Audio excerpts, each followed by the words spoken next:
This morning, we're very pleased to have Deputy Chief Pat Robertson of the Sarasota Police Department addressing us on community policing. I have known Pat before I knew him. Now, let me explain that. I was introduced to Pat by my son, who is now Sergeant Weinsberg of SPD.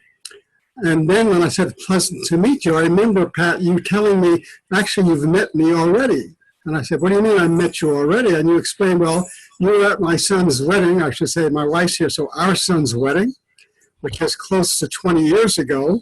And you were his training sergeant. And there's a lot to be said about that. You kind of had to restrain him from high speeds in the middle of the city, but that's another story. I still remember. At any rate, Pat has been wonderful to us as a synagogue, as a temple, Beth Sholom.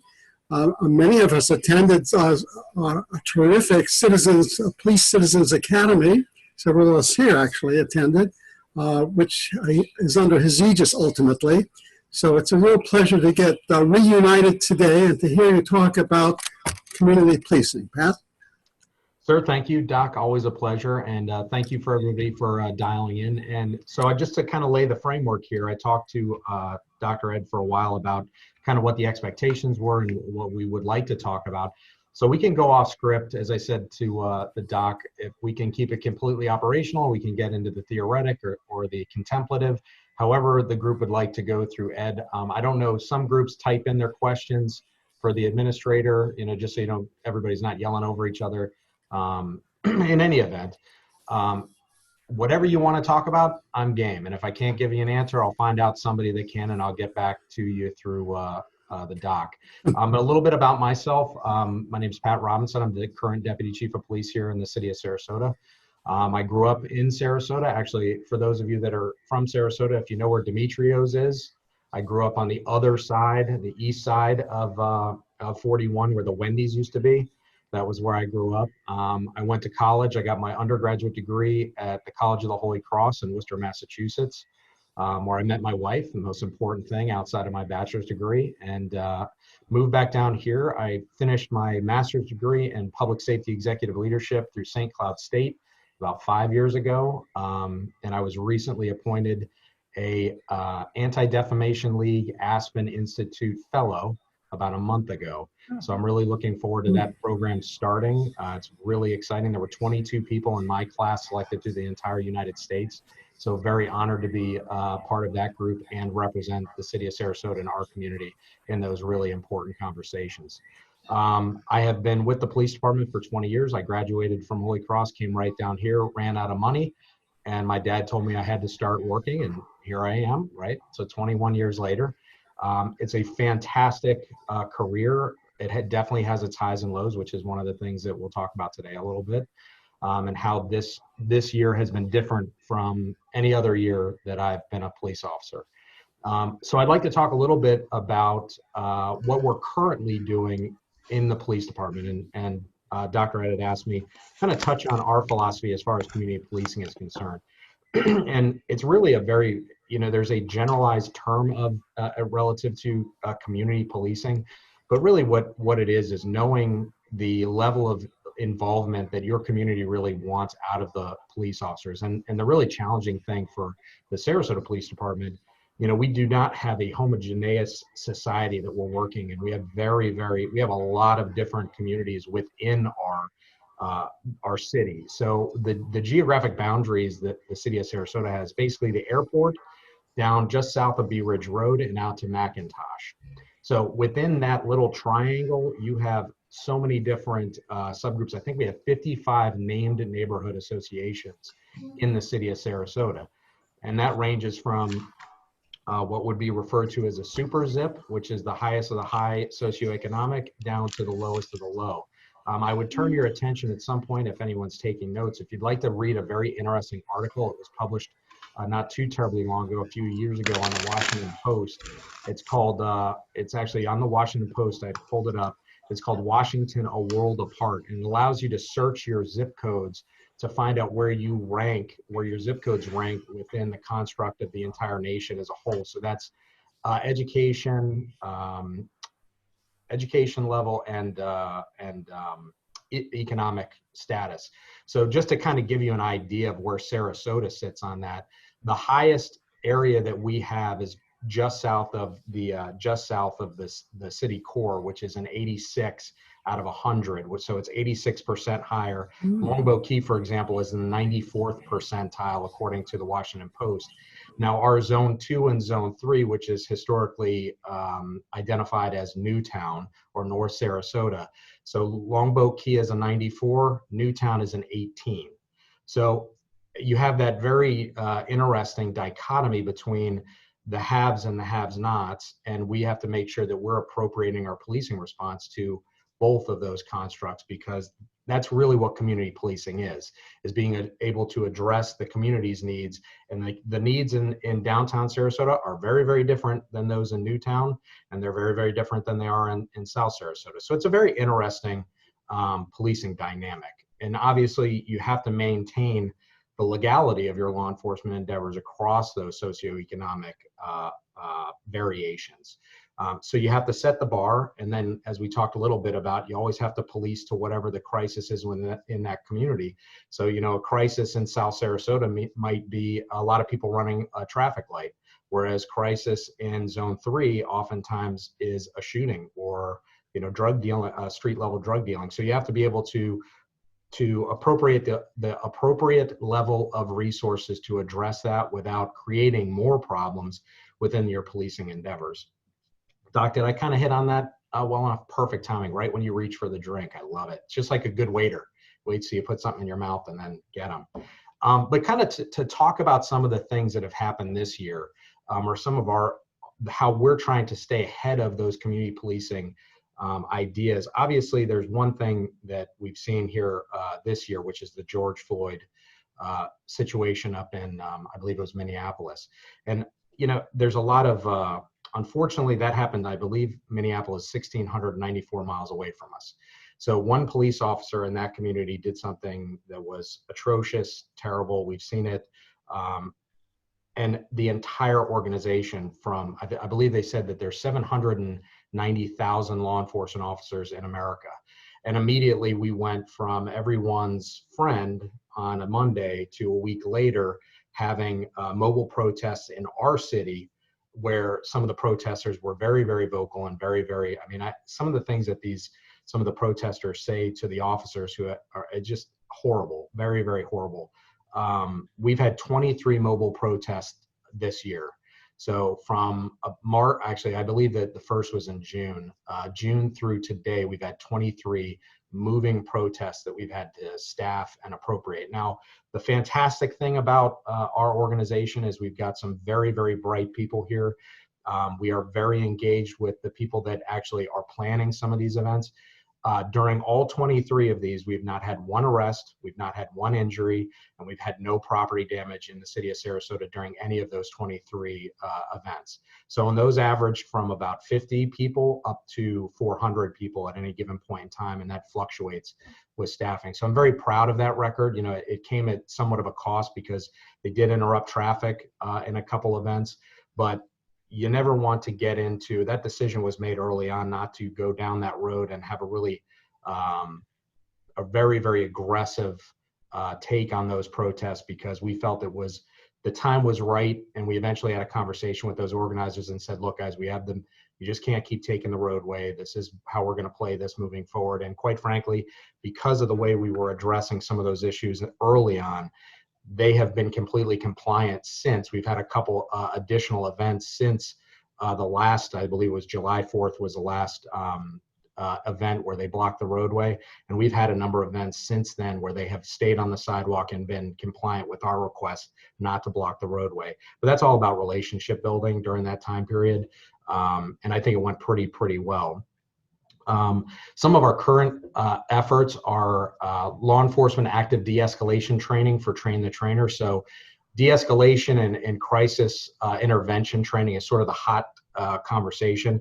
It has not, we have been ahead of that curve. I believe 80 to 84% of our organization has been CIT trained. And when I say CIT, that's crisis intervention training. So the officers understanding and recognizing individuals that are in crisis and giving themselves time, distance, and space to address those without getting too far up and creating an emergency where, some of these tragic outcomes do occur. Regardless, you hear the term often in law enforcement, lawful but awful, so that the officers are actually they are actually legally covered or legally justified in the actions that they take. However, they look terrible, and that's sort of the conversation that we're getting into now about should the police departments be responding to some types of calls for service. I forgot to mention, I'm also the chair of the executive board of First Step and Coastal of Sarasota. We're going through a merger right now, those two organizations, and the Sarasota Police Department, City of Sarasota Sheriff's Office are working with First Step to develop and implement a behavioral response unit, so that if an officer is dispatched through 911 to a critical situation where an individual is in crisis, that either we will be co-responding with a mental health service provider so that they can take a lead on that, where the officer will not be the primary point of contact within those constructs, to try to lessen the possible outcome for use of force in those things. So I think this is going to be, we've been talking about in law enforcement for a very long time, like, why are we the ones that get sent to these? Well, because when you pick up the phone and you dial 911, there's very few people that are working 24/7, 365. And we've gotten very used to, I think, as a culture, you pick up the phone and you expect the police officer to show up, and they're the Swiss Army knife for the community's problems. Whatever it happens to be, we expect an outcome of these young men and women that come out there, and there's very, very little margin of error that we appropriate for these kids that are out there. Now, granted, I say kids, I apologize. They're all my kids at some point now, right? I see them every day, and I think our youngest, actually, we just hired a young man who went to Riverview High School, and I graduated from Riverview in 1996. So I'm talking to him, and he said, "Oh, yes, sir, I graduated from Riverview as well." And I said, "Oh, yeah, I graduated in 96. He went, "Oh, that was the year I was born." And I went, I've officially made it to the old guy club, apparently, which is great. It's really wonderful to see our evolution as an agency into these younger kids, because their mindset is so different from what 20 years ago when I started here, what I had been exposed to, and the ideas and concepts that they're hearing, they're bringing to the table. So that's one of the really good things about law enforcement, is we always rotating. You don't have a lot of people that are around for 40, 50 years. It's usually about 20, 25, maybe 30, and then it evolves. I mean, I can tell you that we have hired, let me look at my notes here. I should have brought my glasses. Another indicator of my status. We have actually hired, since the chief took office, we've actually hired and put on the road 125 new police officers. So to give you a little bit of concept of how important that actually is, we only have 179 police officers. So within the last 8 years, 125 of them are new police officers. So we have been able to evolve under the chief's guidance and what we really believe is important to our community. And I can tell you that it's very different than when I started. I mean, when I started at SPD, the mentality was much more, to the doc's point, paramilitary. If I showed up on scene and I said, this is how it was going to be, that was kind of how it was going to be. And then that mentality bled over into a lot of different things. You would have a concept of, let's say, POP violations, or pissing off the police violations. And that was something that they talked about a lot when I was 1 or 2 years on the road. I can tell you that that's so far outside of what we train and what the mentality of these young people are that are coming in the door. I mean, it's the level of service that these young officers are providing in today's day and age so far surpasses what we were doing on the road 20 years ago. And I really look forward to seeing what we're going to be doing in the next 2 to 3 years, because we just have a lot of really good things going on. We just finished, the entire agency was just trained in the beginning portion of the year in fair and partial policing, which is taught by a group out of USF. The doctor's name is Lori Friedel. She is closely affiliated with the Police Executive Research Forum, commonly known as PERF. PERF is a policing think tank, so they're really on the cutting edge of ideas, and there are a lot of the model policies that are coming out right now across the country to address some of these challenges as far as community policing, de-escalation. We're already sending all of our lieutenants to that training, which is in Boston University. So it's a 3-week course where they're exposed to the most cutting edge, not only business ideas, but the personnel related issues, community policing issues. And it's not just about policing, it's about the sociological impact that law enforcement has within the construct of the community. I've been to a number of different trainings, and I can tell you that PERF, it's actually called SMIP, SMIP for short, has been the best training that I ever went to. Beautiful town too, Boston, Doc, as you said. Great time. You meet a lot of really progressive thinkers, and you get to share what your communities are doing to address those things and kind of take away the best ideas out of the 80 people that are actually in your cohort. As I mentioned, crisis intervention training. We're also instituting mental health first aid training, which is sort of a layer above crisis intervention training. That's taking a little bit more time because it's a full 8-hour day, and it's usually done when officers are already on scene. And really, quite frankly, the COVID issue has slowed down our training cycles because it limits the number of people that we can put together at any given point in time. So we haven't really gotten on the online training as far as in-house is concerned, because so much of what we do is unfortunately tactile. You know, there's a component of it that you have to be physically present for. So our training has continued, however, it's slowed down a little bit. We are in the process of appropriating a new use of force simulator, a scenario-based simulator. We have one, I think, for those of you that went through our Citizens Police Academy, you saw that. We're actually replacing that with a newer, updated version that has more options for officer engagement.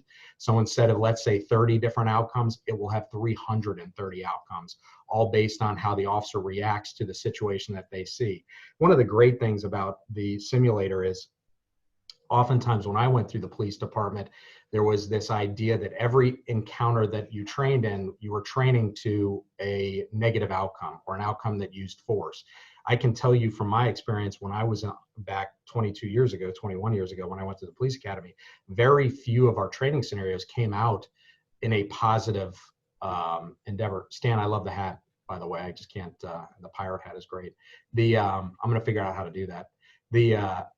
You know, now we actually, if the officers are utilizing the training that we appropriate and provide them, they get to a point in which they get a positive outcome, so that they're able to de-escalate the situation, and then they don't have a use of force at the end of the training, which is, that way we're not training our officers to expect a problem every single time. Now, don't get me wrong. I'm not saying that we're going soft in the paint. You know, we still train for those encounters where you need to use force or appropriate force, but we're not training every single encounter to a negative outcome. When I went through traffic stop training, I can tell you that almost every single traffic stop that you had ended in some sort of use of force scenario. Now, we're not doing it that way, because what you find is you react to how you train, right? So what we don't want to do is train our officers to think that every single outcome, you're not going into every single interaction with the population is an us versus them. Like, we want to let the officers know, these 20, 22-year-old kids that are coming out, you know, you're part of the community. It's not an us versus them scenario. Let's see here.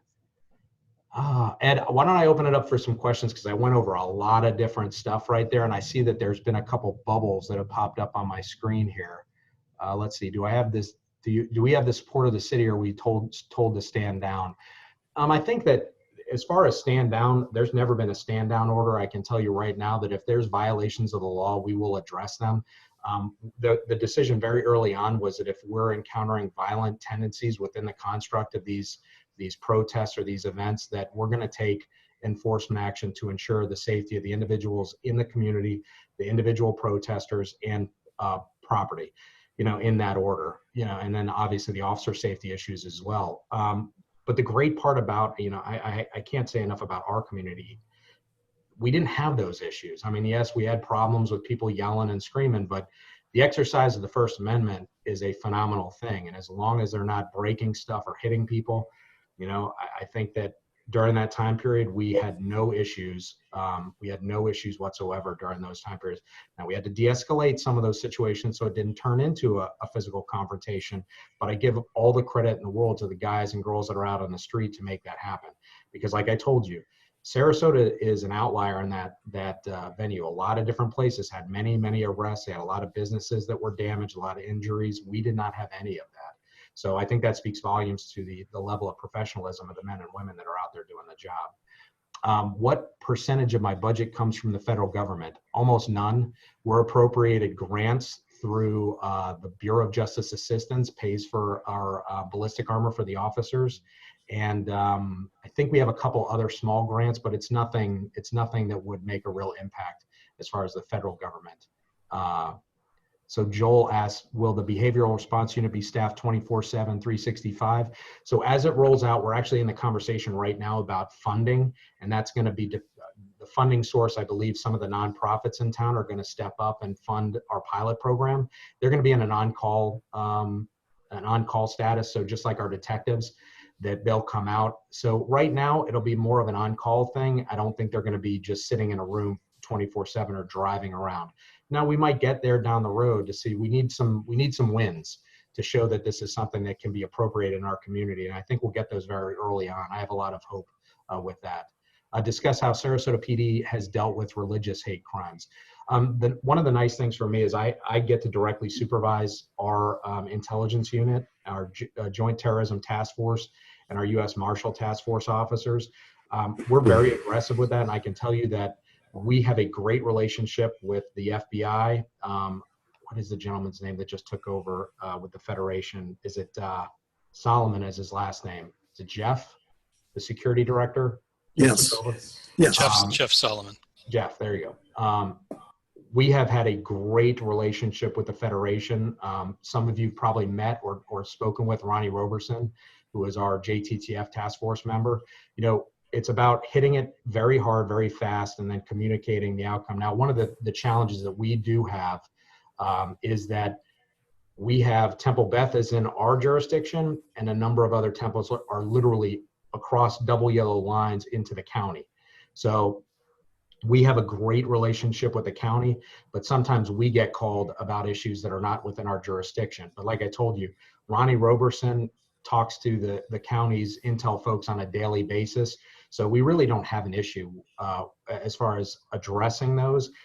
And again, I think there's been about 4 in the last year, which was an uptick over the last. I think we had the big issue just in the county with the tagging event that some of you are very aware of. And I had heard a little bit of feedback from some of my points of contact with the ADL that there were some communication issues that happened as far as, you know, what was actually going on. And then the gentleman had been arrested, and then there was a lot of concern about firearm coming up. Or the individual being able to appropriate a firearm. They had done an RPO, or a risk protection order, so he could not legally possess or purchase ammunition or a firearm. But there was a breakdown in communication during that time period, which I think we've addressed. And I think with Jeff coming on, I think that relationship and that flow of information will be much more free flowing, let's say. Let's see here. Did that answer the question? Let's see. Al, just give me a thumbs up. Yes. Could you go into a little bit more detail in terms of how you were able to apprehend the person who was doing this, and how does this relate to, from what I understand, we're placing anti-Semitic literature on windshields in downtown Sarasota? Sure, that's a great question. Now, how did we apprehend them? That's obviously just good police work. I mean, obviously we have people that monitor social media. I believe there was video of it that was very helpful in the identification of the individual. I don't know if there was, I believe we strongly believe that the anti-Semitic flyers that were posted downtown were him, but we had no fingerprints and no witnesses that would specifically tie him to that specific incident. You know, unfortunately, these type of individuals pop up on occasion, and it's incumbent upon us to ensure that we are investigating it as aggressively as legally possible, and working with the state attorney's office to ensure that those charges don't get dropped down the road. My understanding, it's a very good case at this point in time, but how you go about doing that, I mean, that's more of that's a longer conversation that we can get into, just as far as police procedures, watching social media, search warrants being written and executed. But unfortunately, I think in every community, you have a group of people who do some of those things, and they get to that level and then they have to be addressed by law enforcement.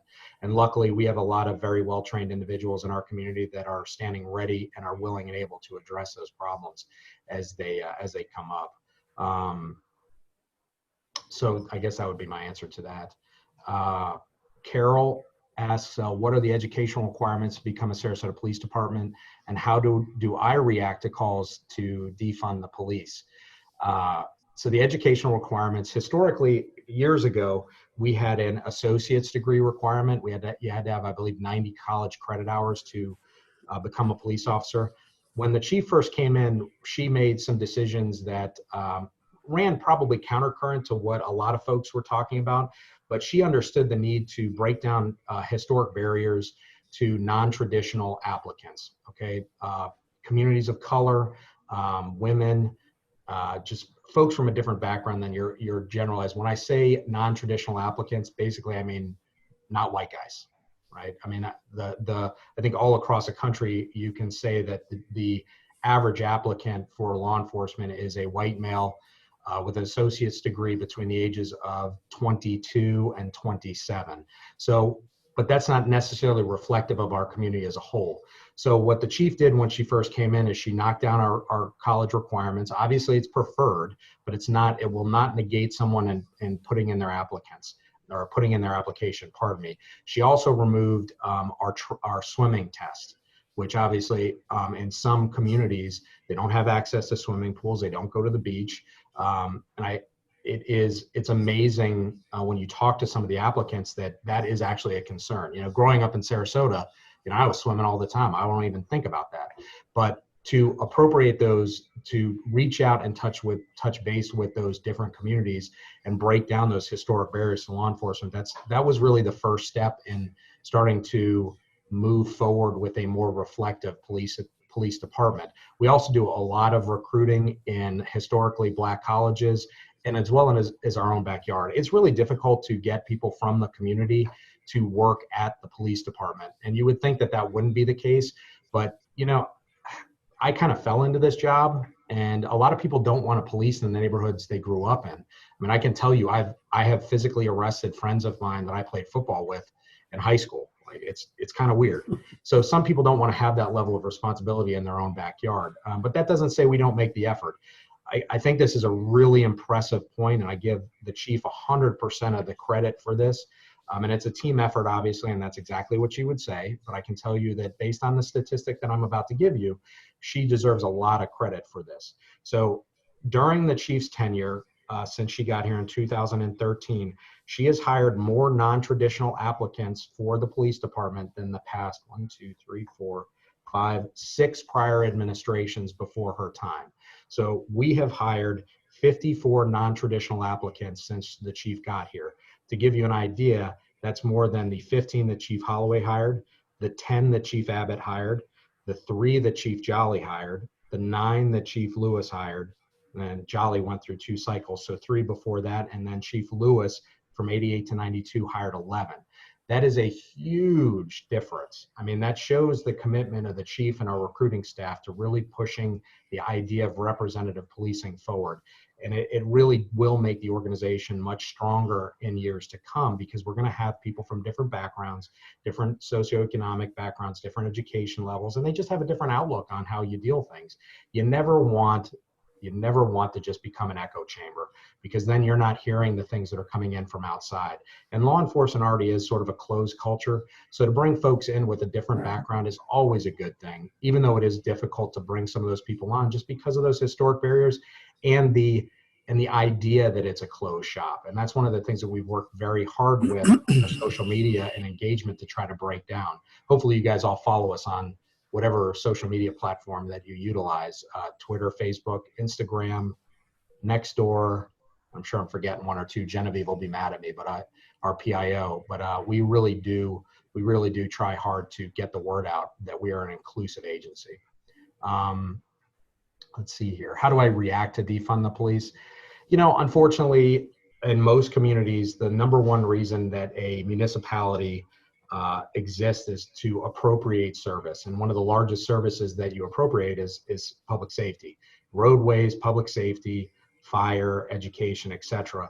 I think that the problem that you run into is when you talk about defunding the police, it actually, most of our budget is tied up in personnel. I would say somewhere in the neighborhood of 80% of our budget, 85% of our budget is probably tied up directly with personnel costs. So when you start talking about defunding, that means you're going to have less police officers on the street. My recommendation would be they need to start taking a more proactive look at how they're appropriating funding for training the officers that are on the street and getting good officers in the door to replace the officers that are leaving.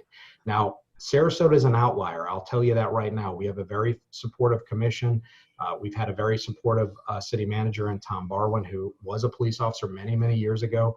They have never really balked at our training monetary requests, because that's how you really stay on top of the new things that are coming out to ensure that your folks are getting the best training that is out there. We have a very generous training budget. There's not one part of me that worries about getting our officers to the best training.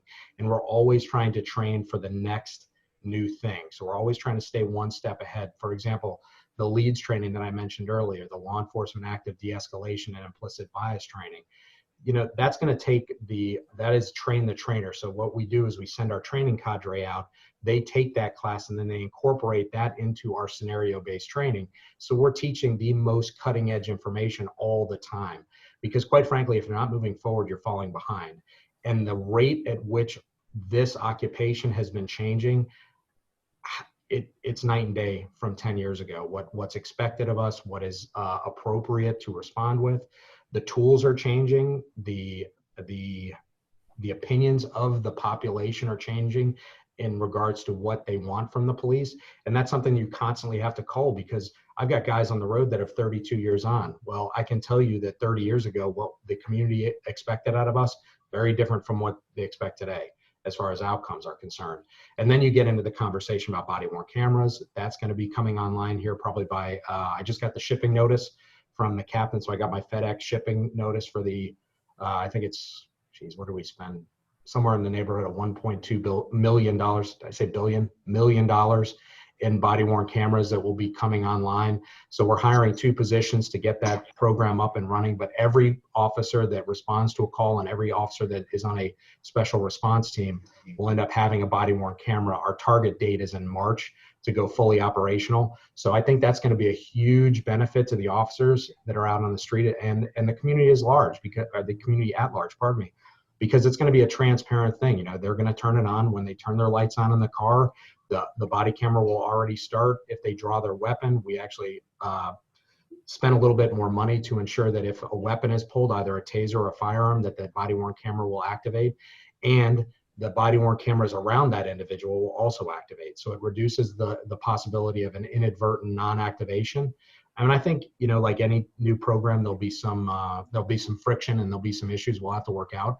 But I think from what I've heard from my peer group across the country is once you appropriate the body cameras and the officers get used to wearing them, they don't want to leave the station without them, because it will show the actual events that they're having to deal with on the road. It really is a protection for both the police officers and the public at large.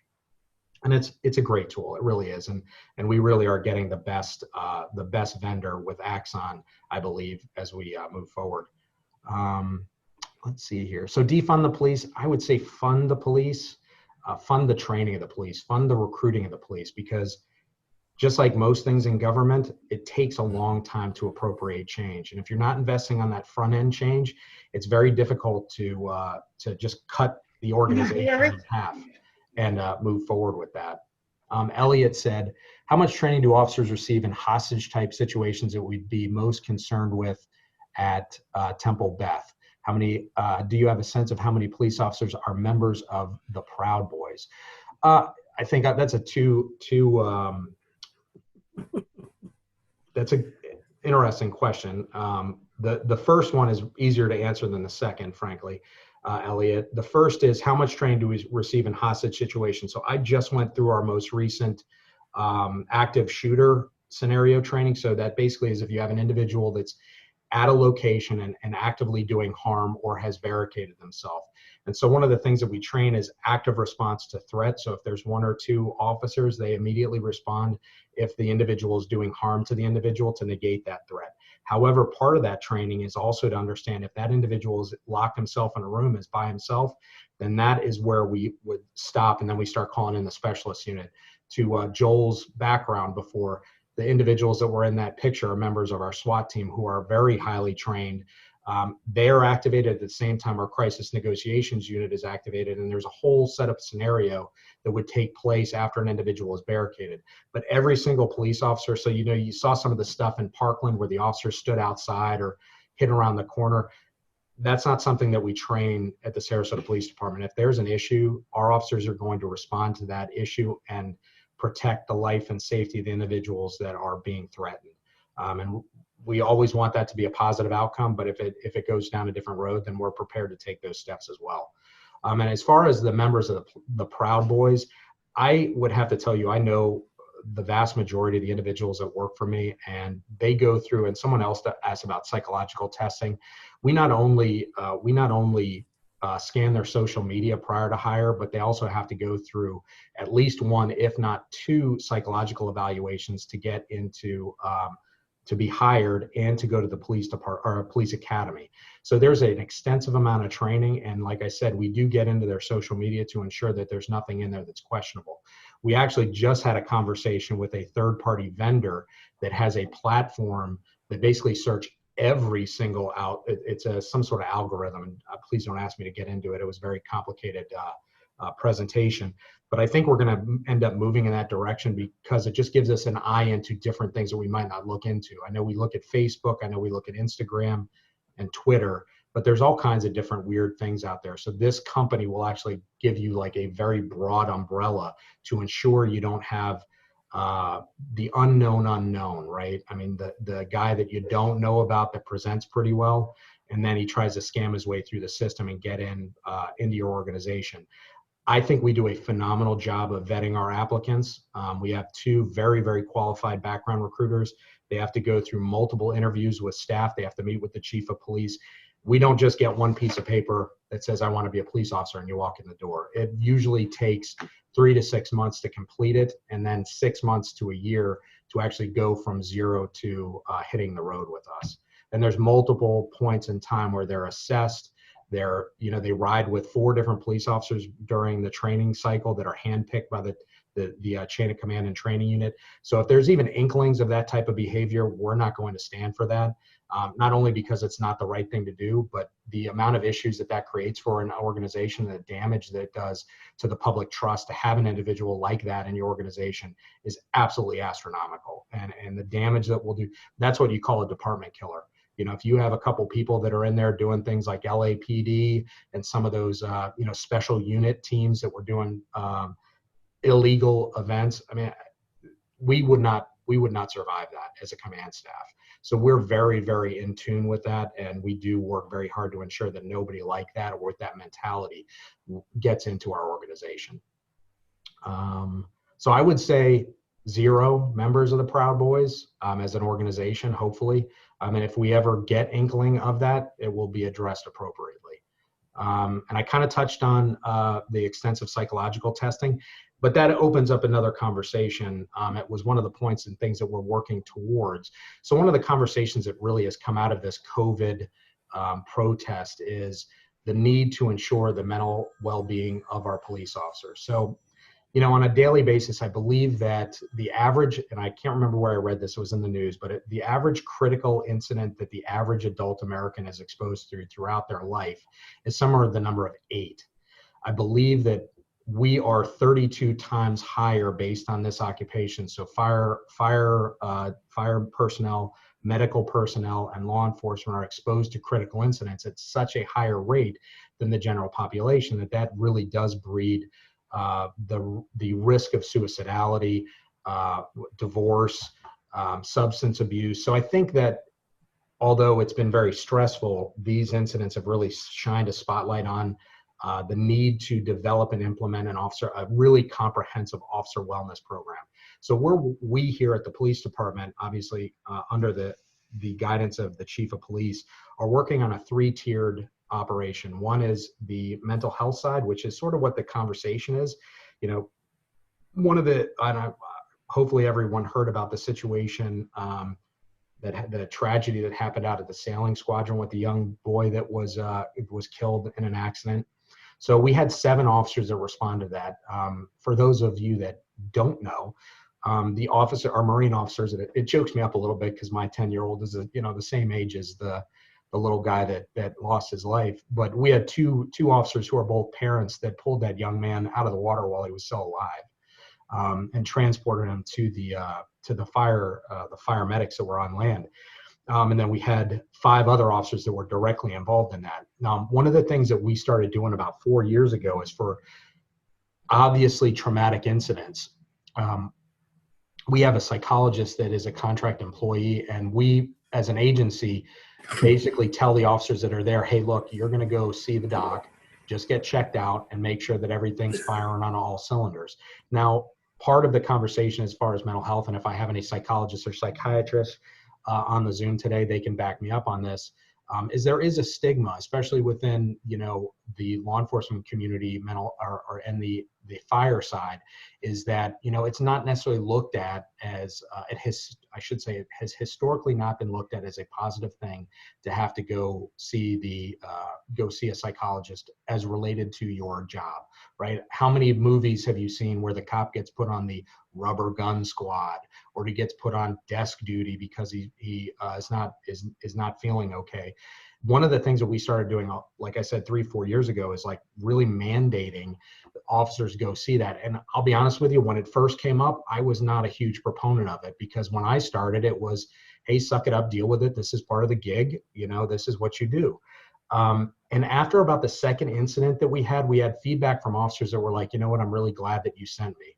I'm really glad that you did that. And I signed up for additional EAP sessions. After EAP is Employee Assistance Program with a mental health specialist after the fact.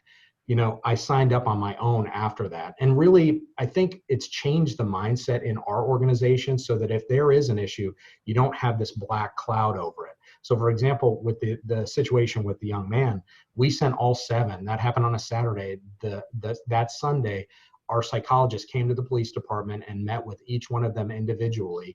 And then I know 2 of them actually took up additional EAP sessions after the fact. So, we're really trying to be proactive in that regard with the mental health. So we do testing. One of the things that we have had conversations about, and I'll have to go through impact bargaining, because if you don't know, I have 3 police unions here at the police department. I have one for the lieutenants, one for the sergeants and officers, and one for the civilians. So almost anything with terms and conditions as far as work is related, you have to go through a bargaining process with that. But I think this will be something that the unions will really grab onto, is a yearly mental health checkup. So every year I have to go get a physical. There's a thing based on your age, and you go through that. But we're really looking at trying to implement a yearly mental health checkup, because I don't know what these guys are dealing with outside of work. I'm not on every single call with them. And I think it's a great opportunity, as I said previously, just to sort of do a sounding, just a checkup. It doesn't have to be something that would be huge, but to sit down with a professional and go, how's it going? Is there anything that you need?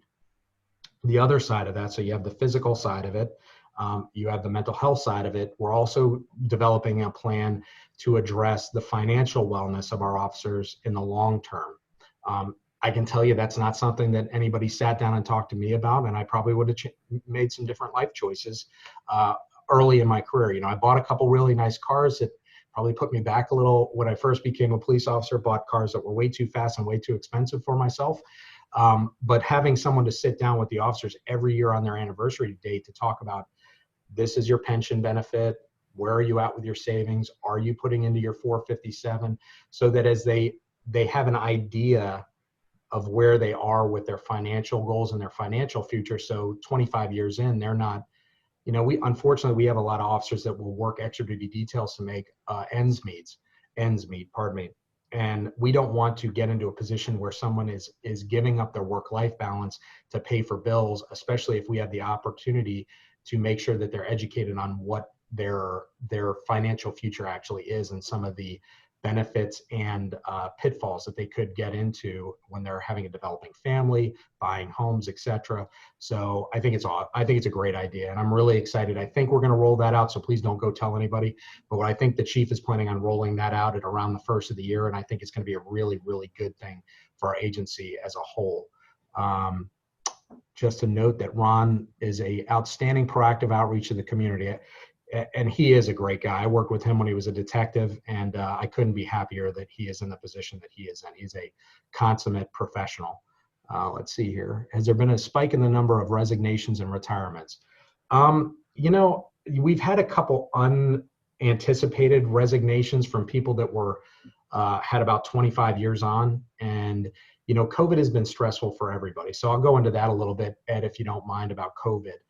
So it was funny back in January, you started hearing these little inklings about COVID and whatever. Nobody, take your vitamin C, wash your hands. Nobody really was worried about it. And then we got to about February and it didn't go away. I think the original thought was it was just going to kind of go by the wayside. But again, giving the chief credit, she went, you know what, we're going to take a proactive stance on this. We actually started ordering hand sanitizer dispensers for outside every single public entrance, or every entrance and exit within the public areas. And when I say public, I don't mean the general public, but areas in which the officers come and go. So every elevator in the police department at every floor now has a hand sanitizer dispenser. Every public bathroom, the entries all have that. We actually started opening interior doors to mitigate or reduce the number of points of contact that officers come and go. We appropriated in a number of foggers. I'm sure you've seen those online or in the news, where if we do have an incident, there's a, I'll mess up the name. Anyways, it's a fogger that will kill basically everything. That is utilized in the department and in the police cars if someone is found to be COVID positive. And we started that, and then we restricted access to the front door. And that was not necessarily a popular thing, but we locked down the front desk. And so you basically have to ring a buzzer and then an officer will come out, and that ensures that they're wearing appropriate PPE. So people aren't just, unfortunately, a lot of people, we have a public restroom in the first floor. So we would get a lot of folks from the park that would just walk in here and wouldn't wear any PPE whatsoever. We felt that was a relatively high risk for our personnel. So controlling access points and controlling interaction to ensure that our officers are squared away with their personal protective gear has really been very, very positive. I can tell you that we've had since we started keeping track back in February, we've had 30 officers test positive for COVID. They're immediately removed from interaction with the population and their staff. They're quarantined for 14 days and they require 2 negative tests before they return to work. The great thing, as I said previously, one of the greatest things about our community is we have those 2 localized testing sites.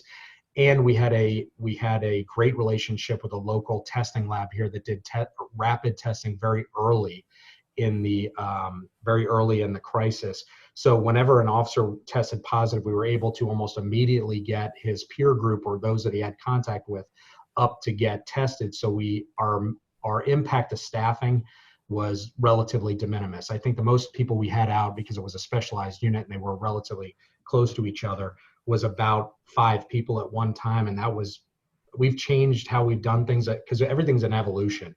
So one of the things that we did was we split up working groups. So our detective division, we actually moved into 2 separate areas. So God forbid we had a couple in one detective unit that got it, our whole detective division wouldn't have to be stood down that some of these other agencies have had to go through.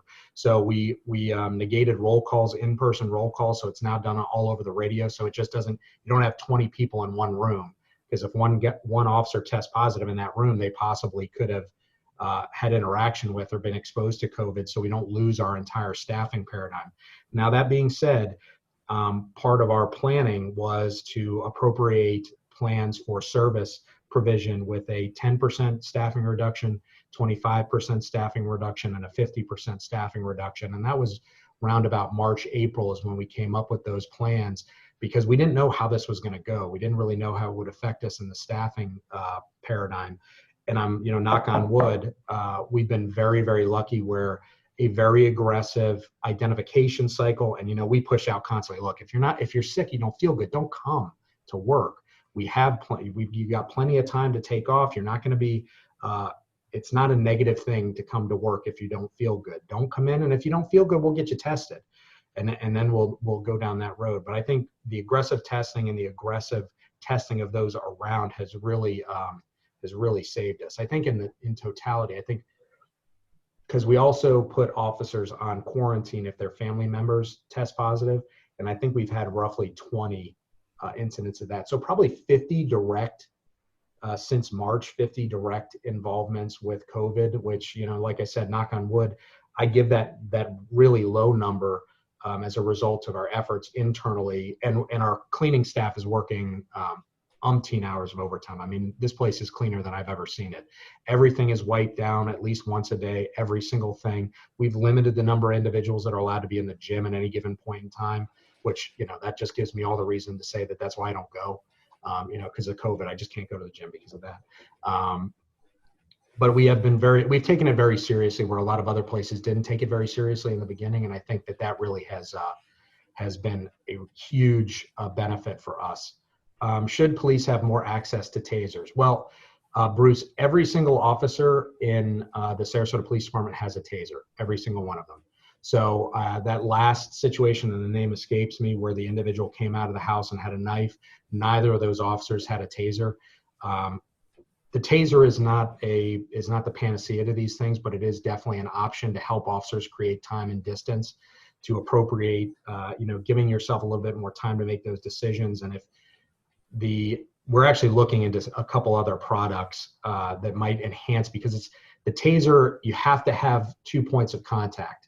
So, trying to fire and move a weapon, it's basically there's 2 darts that come out of the taser, and both of those darts have to make contact with the individual to appropriate what they refer to as neuromuscular incapacitation, which is when you see the people freeze up and then fall down generally. So if you hit one and miss one, you have to fire the second taser cartridge, which then will complete that circuit. So they're not 100%. There's really nothing, unfortunately, as they always say, the job is easy and people are hard, right? There is no perfect scenario until we get a company that comes up with the old Star Track, phaser, where you just hit the button and the person gently falls to sleep until the next thing. And if any of you have that technology, I'd love to be your law enforcement consultant. We'll do some patents and I'll retire. It is, unfortunately, at some point, law enforcement has to go hands-on, and that's where these issues come into play. Now, backing off of those, and that's why I brought up the BERT earlier, or the BERT, I apologize, the Behavioral Health Unit, we're calling it the BERT. If we don't need to be there, then let's not be there.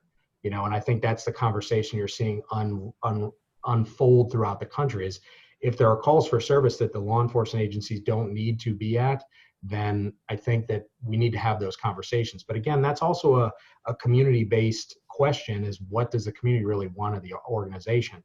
Now, there is a risk to that. I was just reading in Seattle, they had an incident where an individual went in and stabbed a social worker to death. Wasn't on a police call for service, but that's always the outstanding risk, that if you put a civilian there with no overt training, without law enforcement there, some of these folks are very violent during their crisis time period.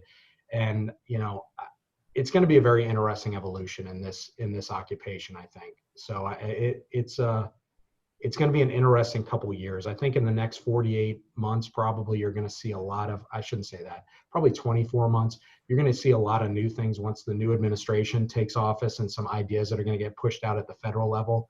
I think that you're going to see you saw the state of New Jersey just passed a mandatory body camera bill. I think you're going to see a lot of places going to that just for transparency purposes.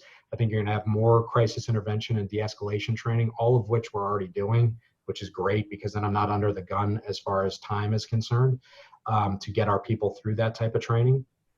But I think that there's going to be some significant conversations with high-level mental health service providers and law enforcement leaders to say, what don't we need a law enforcement response to? Because quite frankly, almost every fire call you get a cop now, because the scene is quote unquote unstable. So it's going to be, and really, if we expand that conversation, it's also going to be involving the fire personnel as well, because unfortunately, in some communities, the firefighters get shot at. You know, they have to wear ballistic armor. So it's definitely going to be an interesting, it's going to be an interesting time in this occupation. Frank, I have never heard of a program called gun bail. And I'm not sure if he's still here. Frank, I think you're on mute there, my friend.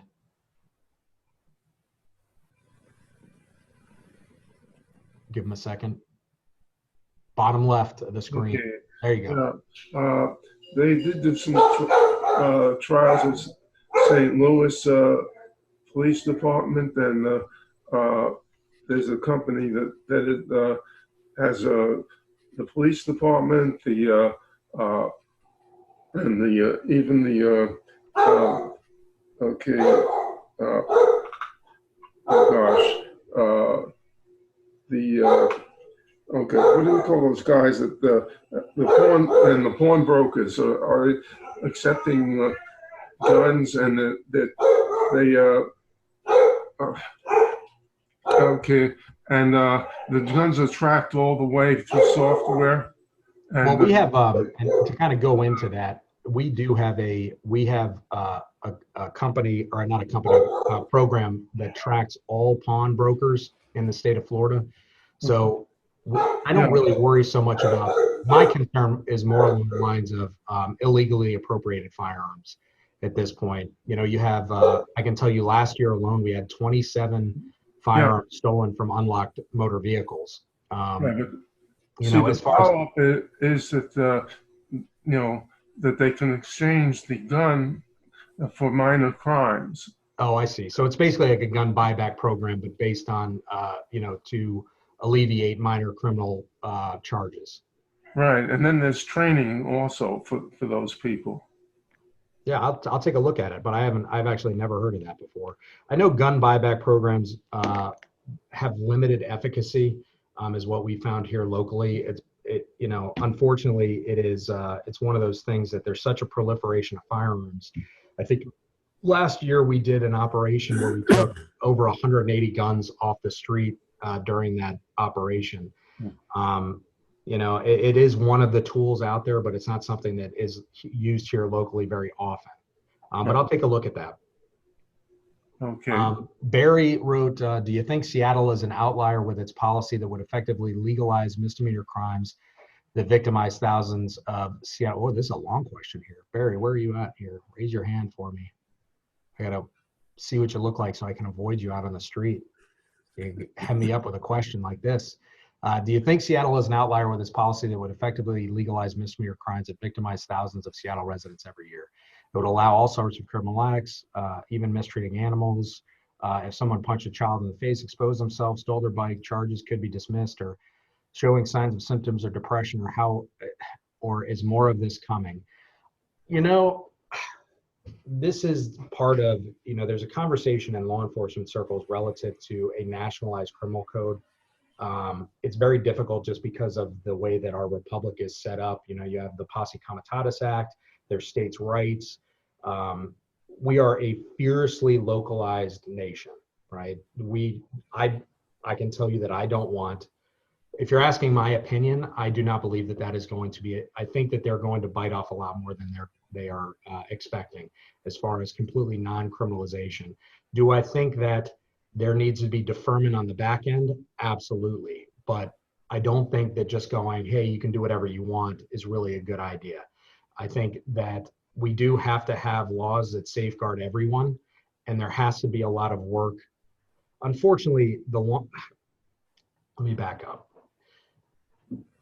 The police department and uniform law enforcement is often the tip of the spear for a very broken system. So even if we're doing a fantastic job on the front end, we don't control the back end outcome. So you have public defender, you have the court system, you have the district attorney, you have probation and parole. And if those things aren't working on the back end, oftentimes law enforcement is held accountable for the issues on the front end. So one of the things that we're doing here, actually, it's one of the points that I wanted to touch on. So thank you for that. We do have a number of deferment programs. And I think that's where the win comes in, is I don't think, to your point, you can't punch a little kid in the face and then walk down the street. Hey, who does that? And who allows that, more importantly? Even if they are in crisis, you cannot just allow complete lawlessness lest we fall into, the strongest individual among us becomes king of the block, right? You can't allow that. We have to ensure that the individuals that can't stand up for themselves are protected. But that being said, we also need to train the people that are responding to those things to understand crisis and take appropriate actions, and then have situations on the back end where those people, if they are actually in mental health crisis, are taken to a place other than jail potentially to get treatment. And I think that that's where the real, when you talk about funding issues, we need to be looking at, for example, we have TILA, which is a Turn Your Life Around program, which is our prostitution deferment program. We have Community Care Court, which unfortunately the court system is basically shut down because of COVID at the moment. But Community Care Court was specifically designed to address low-level misdemeanor crimes committed by individuals that have mental health problems and or are chronically transient. So oftentimes you look at it and you just shuffle them into misdemeanor court. Well, Community Care Court was set up so that the repeat offenders would get in front of a judge that had specialized training. The DAs were picked for, the DAs and public defenders were specifically chosen so that they could appropriate the community's resources, because sometimes jail is really not the answer for those type of people. But you can't just let them walk away from the crime, because then what are we really doing as a society if we're not safeguarding the kid that's being injured or the elderly individual that's being victimized? Because then those individuals have no faith in government. And at the end of the day, the 23-year-old police officer that shows up at your door for a 911 call is the representative of the United States government that night and in that endeavor. Because when was the last time you had a congressman show up to your house? Probably never, unless they wanted your money. I think that to answer your question, not getting too far down the rabbit hole on this, is we need to ensure that our laws are enforced, and we need to ensure that there are appropriate outcomes on the back end to take into consideration those that are in crisis or have other issues. It is not a one size fits all. And I think at the end of the day, the whole idea back in the early days of we'll just throw away the key. I think you're going to see a lot of places get away from the 3 strikes and you're out discussion, because I think that does do the community some harm, and it does disparately impact individuals of a lower socioeconomic status, because they can't afford fantastic lawyers, and sometimes they're addled with a lot of issues. Either that's histories of domestic violence, terrible childhoods. There are a lot of things that we're trying to take into consideration now during these conversations that I think they might not benefit me in my career, but the next 2 deputy chiefs from now, 2 chiefs from now, I think we're going to have a lot of these issues, or at least a framework for these issues to be dealt with a different way than we dealt with them when I started in law enforcement. Joel, did I see you with your hand up? You're being very, very polite with the whole thing. Thank you. We try to do this. Pat, I'm going to ask you a difficult question. Oh, fantastic. All right. And you alluded to the George Floyd incident. And of course, this is about community policing and about how the community perceives the police, which I know is very important to you. When we see these videos, and I realize, and any reasonable person realizes that a lot of the times when we see these things on YouTube, we're missing a lot of the context. Sure. So we'll grant that. But if we just take the George Floyd incident as an example, what the public sees is 2 things. One is the officer who did the thing that is pretty much universally condemned, I think, within law enforcement. But the other thing that we see is the other officers on the scene not intervening to stop the officer who was doing the thing he shouldn't be doing or she shouldn't be doing. Is that being addressed in training? Because I think that goes a long way towards the public perception of how the police interact with us. Absolutely. And one of the major components that we've been pushing for, we were doing it before George Floyd, was peer intervention, right? and I think a lot of the times that in the George Floyd incident, I believe two of the officers had less than a year on, and I think one of them had been on the road for 4 days. And it kind of goes back to Ed's question: is there is a paramilitary construct within organizations, right? You know, you have senior guys, you have junior guys. But one of the ways that I think has been very effective in addressing the peer intervention within the construct of law enforcement conversation is, look, you're going to save that guy's career if you intervene.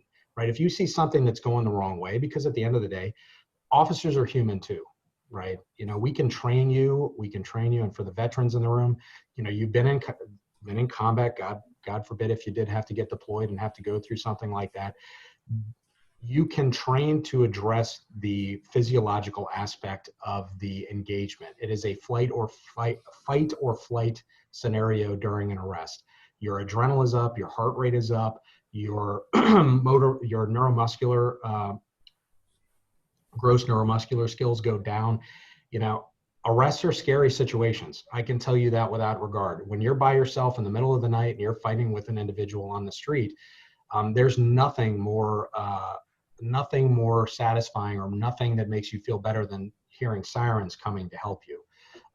But that being said, we train our officers to identify those issues and to try to bring their, you know, through, they refer to it as combat breathing, which I'm sure someone will coin a different phrase eventually, just because combat will be looked at as a negative statement, but to bring their heart rate down, to bring their blood pressure down so that they can appropriate their training. Because what we don't want to do is get into what they refer to as code black, which is all you're dealing with is the raw emotion of the situation.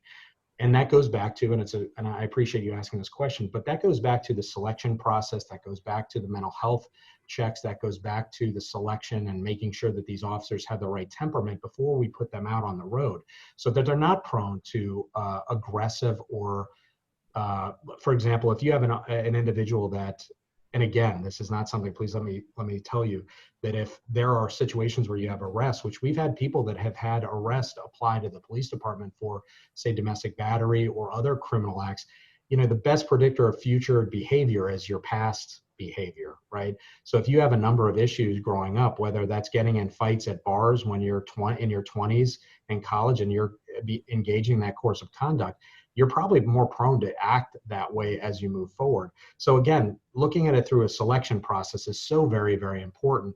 But going back to the peer intervention portion of it, if we're not capable of interjecting within our peer group and ensuring that we're not basically breaking the law by virtue of unlawful uses of force, then we probably shouldn't be in this line of work. So it goes back to selection and training. And to ensure that the officers feel comfortable enough to intercede or interject into those situations to stop something that would otherwise turn out to be a bad thing. Like at some point, there were 3 other police officers in that George Floyd incident that could have put a hand on somebody's shoulder and go, all right, that's enough, let me take over. Now, why that happened, I can't tell you, but we're going through training at our organization to ensure that to the best extent possible that we can teach our officers that, look, if you see something that's not right and you can intercede safely and in a way that will have an effective, positive outcome, do it. And we'll work out the paperwork issues on the back end. But don't stand idly by while someone that is in your uniform that represents your community is doing something that will really negatively affect every single person in the community. Because if the police department isn't having a good relationship with every aspect of the community, then you're really falling behind in what your potential can be in law enforcement. Does that answer your question, Joel? Why don't we take one additional question and then let's wrap up. This has been fascinating and it probably could go on for 4 days, but we don't want to wear you out. You're not going to wear me out, gentlemen. I'll ask you a related question, Pat, which is, what is your assessment of the Black community's attitudes and interactions with the police department? You mentioned at the very outset of your talk how there's a different level of, well, both criminal activity and disarray in that area, Newtown and so forth. Where do things stand today in terms of how people from that community accept police interaction or reactions to their problems? You know, I think that a lot of it is you need to look at it not so much from a racial construct, but from a socioeconomic construct.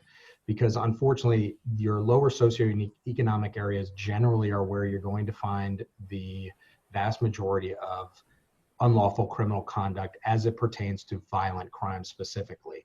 Now you have quality of life crimes that is not, the vast majority of those crimes are taking place in the downtown core because of our homeless population. So there is a very interesting dichotomy when you start looking at crime and crime trends.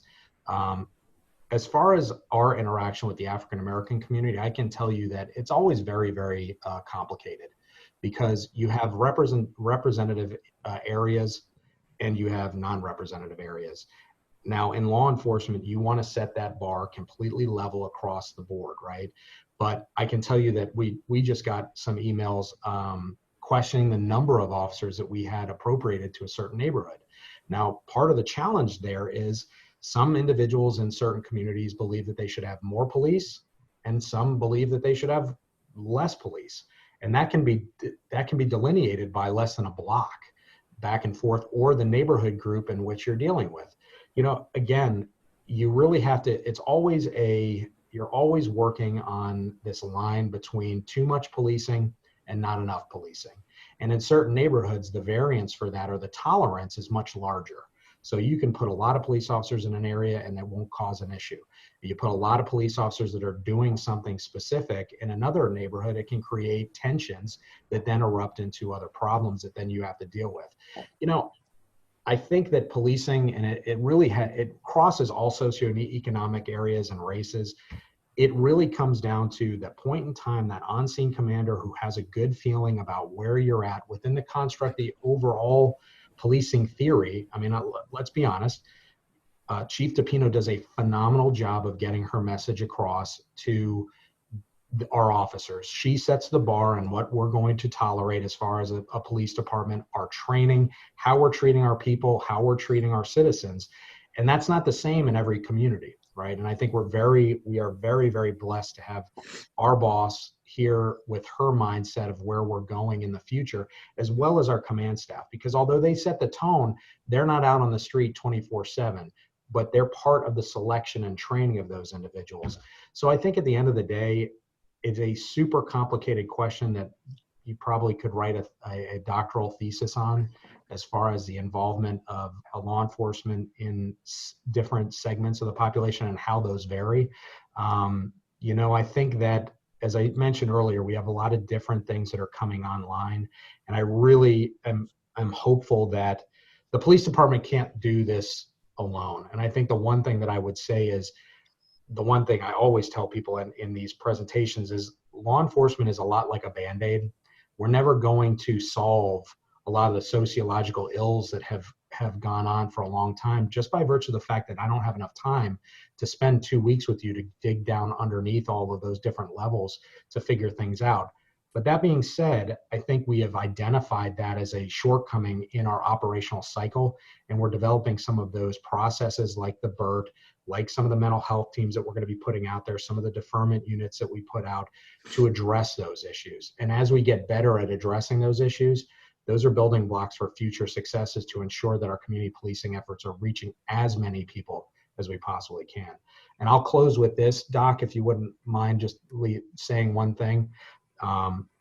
You have a phenomenal police department full of very, very, very intelligent, bright folks that are willing to pretty much do anything to ensure the safety of our community. And that is a phenomenal thing for Sarasota as a whole, and the Sarasota Police Department as an individual organization. I'm very proud to be part of them. Well, we're very proud of your role in making that happen on a continual basis. It's great to have you as a friend of our synagogue, Temple Beth Sholom, and I regard you too as my son's senior commander, as a personal friend as well. So thanks for joining us this morning, everybody. Thank you for being with us. We'll see you around for the next of many good programs that under the aegis of both the Men's Club and the Temple as a whole. Have a good morning, everyone. Thanks, everybody. Thank you very, very much.